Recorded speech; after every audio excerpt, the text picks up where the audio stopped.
देखो यार, होना तो नहीं चाहिए।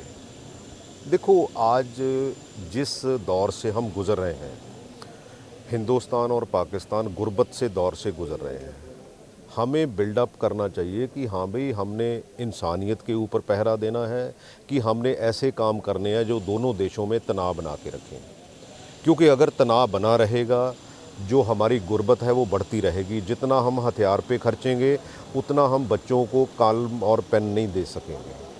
क्योंकि आज एजुकेशन का ज़माना है, रिसर्च का ज़माना है, लोग कहाँ पहुँच रहे हैं, इंडिविजुअल कैपेसिटी कहाँ जा रही है। हम लेकिन उसी ही दौर पर गुज़र रहे हैं जो 1947 का दौर था। सो इसलिए मेरे को नहीं लगता कि हमें ऐसी हरकतें करनी चाहिए जो, क्योंकि अल्टीमेटली वो हमारा पड़ोसी है, लेकिन पड़ोसी को पड़ोसी की तरह बिहेव करना चाहिए। क्योंकि कहीं ना कहीं हमें आके उस लेवल तक रखना चाहिए।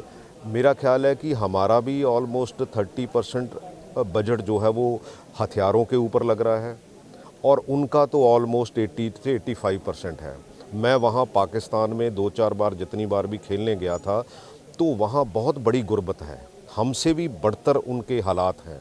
अगर हम ऐसी हरकतें करेंगे दुनिया में, ये तो पता नहीं कि जो पॉलिटिकल लीडर्स हैं, जो लोगों की सोच है, लेकिन हमारी जो जनरेशन्स है वो गुर्बत में आगे बढ़ेंगी, उससे कोई फ़ायदा नहीं होने वाला। सो इसलिए मेरा ख्याल है कि हमें इसको रीथॉट करके, तो हमें एक ऐसे पड़ोसी की भूमिका निभानी चाहिए जो एक दूसरे की सपोर्ट करे, और उससे जो गुर्बत है वो कहीं ना कहीं दूर होगी। आपको क्या लगता है, शहादत बड़ी है या खेल? नहीं नहीं नहीं, मैं तो कहता हूँ कि शहादत बड़ी है, लेकिन मैं सोच की बात करता हूँ कि हमें ऐसी सोच जो है वो दोनों देशों को आगे बढ़ानी चाहिए। तो आपको क्या लगता है कि ये मैच जो है, जो 2020 मैच की बात नहीं मैं कर रहा, जी मैं तो जनरल बात कर रहा हूँ। जी क्योंकि ये किसी लेवल पर भी हो, हमें ये रीथॉट करना चाहिए कि हमें कैसा आगे, पाकिस्तान और हिंदुस्तान ने आगे कैसे बढ़ना है। अगर तो हम ऐसे ही करते रहेंगे तो बाकी कुछ पता नहीं है, पॉलिटिक्स का पता नहीं है लोगों की। लेकिन ये ज़रूर है कि हम जिन बच्चों को जो देना चाहते हैं, अगर देखो हमारा 35% जो है वो बजट है, वो कहीं ना कहीं जा रहा है हथियारों में, और उनका 85% जा रहा है। उनका तो रोम रोम जो है वो कर्जाई है। अगर ऐसी हरकतें करते हैं तो हम कैसे आगे बढ़ सकते हैं? तो क्या आपको क्या लगता है कि भारत को क्या इसका कोई मुंह तोड़ जवाब देना चाहिए, कोई बदले की यार भावना मुंह रखनी चाहिए? तोड़, देखो अल्टीमेटली कितनी लड़ाइयाँ हुई, हमने कितनी बार लड़ लिया, तो उसका क्या नतीजा निकला?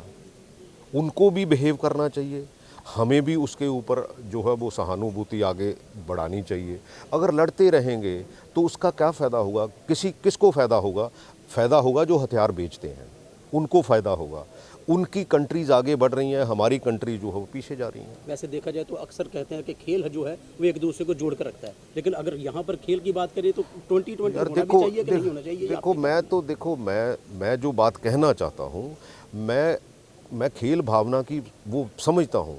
उसके कुछ हालात होते हैं, जब ऐसे हालात होंगे कि हमारी एक तरफ तो नौजवानों की शहादत हुई है और दूसरी तरफ हम खेलने जाएं, इसको क्लब नहीं किया जा सकता। ऐसा माहौल बनाना पड़ेगा कि हाँ भाई, हमें एक दूसरे की सपोर्ट करनी है।